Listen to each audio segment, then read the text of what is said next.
What's up, everybody? Brett here, and I'm back today with the second part of the Retinue devlog number 128. We're going to talk about it. We can already see the surgeon right here. Do we scroll? No, don't scroll. Let's not scroll. Let's take it one at a time and see what the developers have to say. So, guys, before we get into this, if you're interested, at the end of the video, I'm going to talk a bit about my new pet, Tiny. He is a very good boy. He's currently sitting on my feet and eating a stuffed animal. And if you want to know a little bit about him, he'll be around for a while. He'll probably be a feature in some of my videos. He's a very talkative dog. And, yeah, right now he's being very good, though. So I'm going to wait until after. If you're interested, stick around. I'll talk about him a little bit. But let's jump in. So last week we introduced a new gameplay mechanic with a retinue of non-combat followers coming with the Blazing Deserts DLC. This week, we're taking a closer look at a selection of 3 more of these non-combat followers in order to give you a better idea on how all this is going to work. There's a total of 5 slots available for you to fill, but several times as many followers available to choose from. All good stuff we learned from last week. Choosing the right set of followers for your company is another way to customize it to your playstyle and to make each company and playthrough feel more unique. Do keep in mind that everything you're about to learn is still under development and therefore subject to change depending on how testing goes. This is doubly true for numbers, which is probably a little bit of a typo, which is why we're not showing any of them this week onwards then. That's great. I just want to know what stuff does. I don't necessarily need the numbers yet. There's undoubtedly still, a good bit of testing left to do. So the surgeon. A studied man from the south, the surgeon is a walking tome of anatomical knowledge. A mercenary company seems the perfect place to apply that knowledge in healing, but also to learn more about how the insides of men are made up. Very cool. I like that they went with kind of an Arabian-themed doctor as opposed to a European one. I mean, it is that sort of DLC after all, so adding a little bit more flavor to the DLC. Let's see what it says that he does. With the surgeon in your retinue, characters that fall in battle have a significantly improved chance to survive with a permanent injury instead of dying outright. I gotta admit, I love that. I love that. Most of my thought processes whenever I play Battle Brothers is that if I'm losing brothers in a fight, I'm either taking a fight I'm not supposed to, the one that I can't win, in which case I probably shouldn't take that fight, or 2, that I played kind of bad. Like if I play this game enough to know which fights I should be able to win and which ones I shouldn't, and for the most part, except in the extreme late game, I don't know, I don't take these types of risks. So he might be a bit of a unnecessary character. But if you like to play like every battle's your last, brothers die, that's just the way it happens. And sometimes, I've done that in my playthroughs as well. This could be great. A permanent injury can still end a career, of course, but it can just as well end up being but a reminder of a particularly hard-fought battle. The important point is that now it's up to you and no one else to decide whether to let go of a character or keep them on the roster, which can be particularly helpful in the late game and with your experienced and key characters. In addition, the surgeon also looks after injuries of the non-permanent kind and helps your men to recover from them faster, which reduces downtime. This guy is going to be a must in the Lone Wolf campaign. He's going to allow you to recover faster because you only can have 12 men on your roster, so you can't swap men out. So you're going to need injuries to go away faster, and the brothers that you invest so much in, these very expensive Hedge Knight, Swordmaster type characters that you want to make up your elite roster, he is going to keep them alive. But once again, though, they're right. This is all about the numbers. When you say significantly improve your chance, like what does that mean, right? Is that bring it up to 90% chance? Does that bring it up to 75% chance? There's a lot of wiggle room here. And I love the fact that he takes care of your normal injuries as well. That's great. Like a mobile temple. Okay, and this is the boy from the last episode when we kind of saw him here, and I sort of hypothesized what I thought he might do. He's called the Scavenger, which is pretty damn in line with what I was thinking. I talked about that dog quest where you have a pup and he goes out and he finds something and he brings it back. Most of the time it's trash, but it's still a cool little event. So he says, whether the son of one of your men or an urchin you took pity on, the Scavenger pulls his weight by collecting bits and pieces from every battlefield. Ooh, so he has to do like after the battlefield stuff. With the Scavenger around, each armor destroyed will grant you a certain amount of tools and supplies after battle. the exact amount depending on what kind of armor it was. This makes the scavenger a useful choice for heavily armored compositions that need a lot of tools and supplies for upkeep, but also for companies that destroy most enemy armors, usually mine, with hammers and so can't loot those. But in this way, still receive some loot anyway, and when fighting lots of greenskins, the scavengers also returns a part of all ammunition you spend during a battle, making a ranged heavy companies. Oh wait. I didn't put the period at the right. Reading 101, guys. But in this way, still receive some loot anyway when fighting lots of greenskins. That's a weird sentence, right? It's not just me.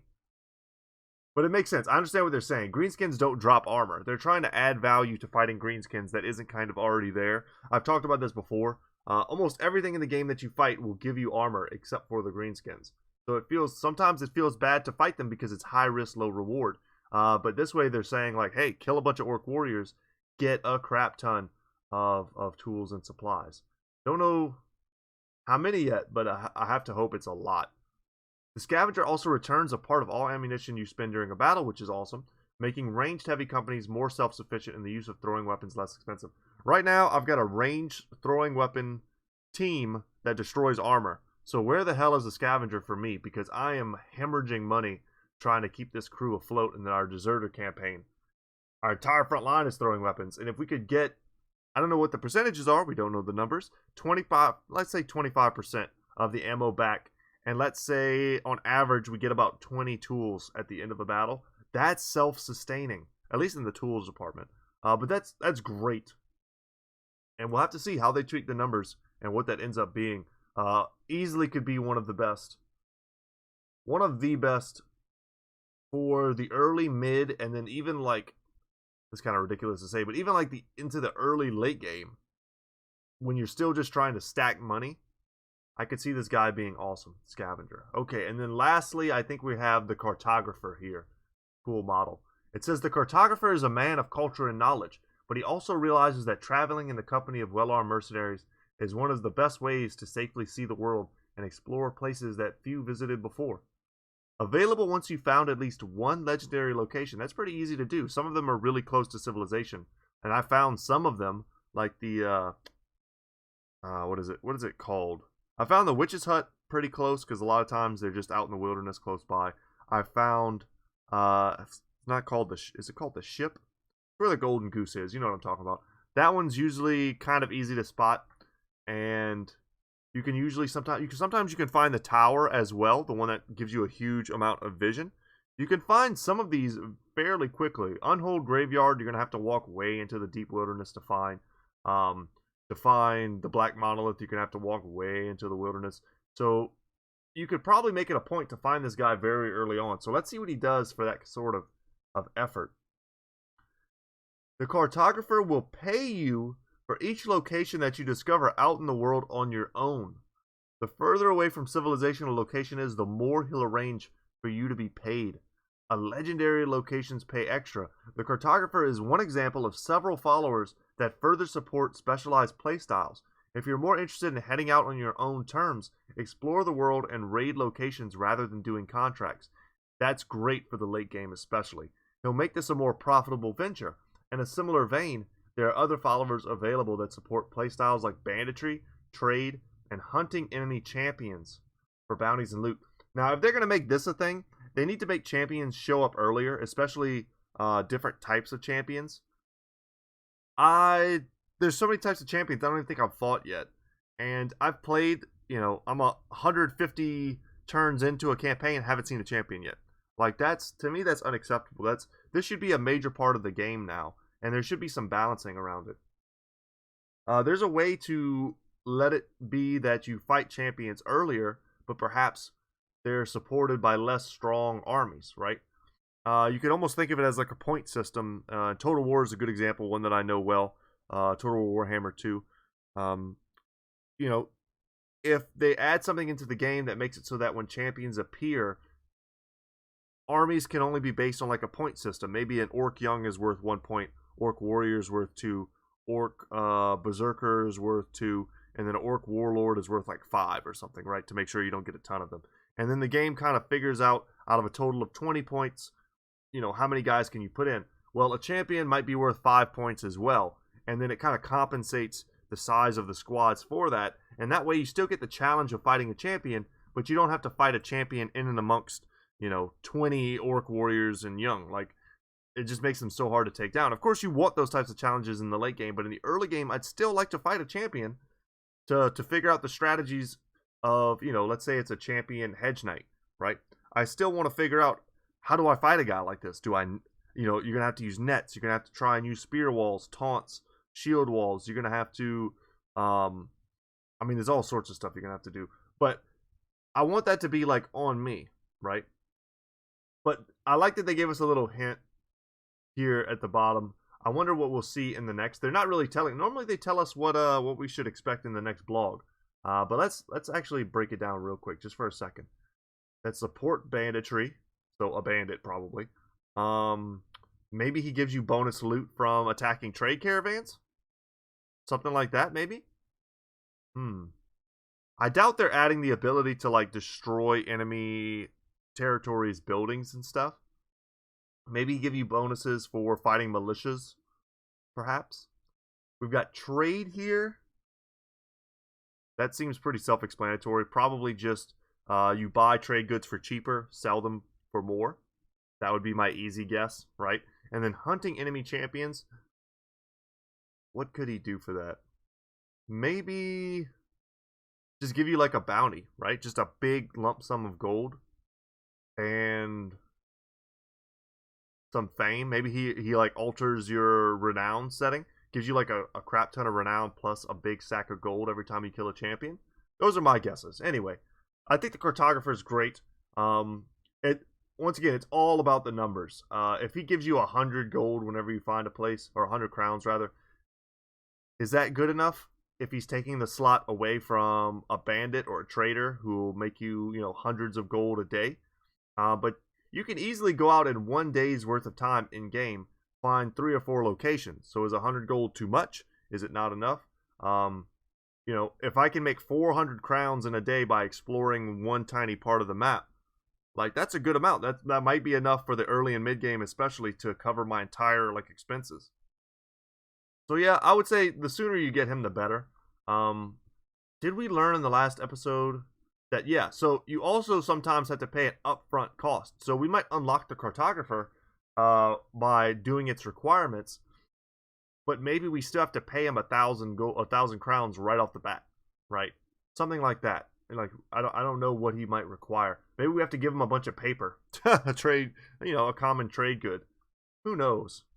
Maybe the scavenger requires. Maybe he increases your the amount of impact from food, right? Maybe he like the gluttony trait. He kind of requires more food, right? He's a kid. He's even sitting here eating an apple. Like, you pay him in food, kind of a thing. Like, I could totally see that. And the surgeon, maybe he's great at what he's going to do, right? Keeping your brothers alive, but maybe he's a slightly higher drain on your medical supplies. Some give and take, I think, adds layers to the game. It doesn't have to be an overwhelming negative. It could just be a very small negative in exchange for some great positives. Makes it really accentuate the positives, even if it means having some detriment. And I think that's the way to do it. I would rather these be impactful additions to the game that make you really choose than have them just be like token additions that I don't really care about once I start playing my new campaign. I don't think that's going to be the case, though. They're so radically new and awesome. It looks like they're putting a lot of effort into it. So I don't anticipate them sucking, really. I think they're going to be awesome. But guys, that's it. That's it for our discussions. Next Friday, we'll see what else we get. Maybe a part 3, or maybe we'll talk about a totally new part of the game that we haven't even been introduced yet. So, all right, let's get to the really important stuff. As promised, I was going to see if he wanted to talk into the microphone. He's a very talkative dog. He's laying on my leg right now. He's, like, out cold. He's a puppy. His name is Tiny. He is a... Oh, his ears perked up at that. He's half German Shepherd, half Husky. A Germanian Shepsky. I keep trying to remember how to say it. Germanian Shepsky is what people call this breed of dog. But he's very cute. Very cute. He's tan, but he's got a lot of black features. I might try and put up a picture or something of him in the Discord. That's what I should do. Guys, if you want to join the Discord, I don't get to use it as much as I'd like. My days are either spent recording, doing lots of homework. Last night I did like an hour's worth of math after going to math class all day. Hanging out with my kids. Now I've got a dog. And I also try and stay kind of fit, so I spend some time in my gym. And it's just 1, 2, 3, 4, 5. I'm so busy. Tiny is gonna add some, I think though, some necessary enjoyment to the middle of my day, where it's just kind of like me at home, hanging out. And I think he's gonna be an excellent recording buddy because he's very quiet. He's very respectful of me sitting here. He just likes to get under the desk and lay on my feet. Yep, he's very cute. He's 10 weeks old. He's got some of his shots. He's got to go back on Saturday and get some more. I don't think he's going to like that very much because he's very shy. Very, very shy. He will like every morning it seems like he wakes up and he forgets who we are a little bit, like where he is, and he kind of hides from us for a minute until he remembers. But we're overcoming some obstacles. He's going to need to be trained. He's going to be he's already a very smart dog. Very alert dog. But he's going to be a big dog one day, and he's going to need to be trained. So that's something we got to focus on. We're trying to get him to be a bit, potty trained. You got to get your dogs used to going outside. It's freezing cold outside right now, so he's wearing this cute, he's got like a red and white striped sweater. Very cute. But yeah, guys, if you're interested, on the Discord, I'm going to post a picture of him. I think that's the best way to do it. I don't know why I didn't think of that before. Feel free to join that. The link will be in the description down below. Yeah, I'll put some pictures of Tiny up there. But anyway, y'all, thank you so much for watching. I hope you enjoyed this video. I'm Brett. My channel is Goodtalk Gaming. Next time, Devblog 129. And as always, y'all, I will see you in the next one. Take care, guys.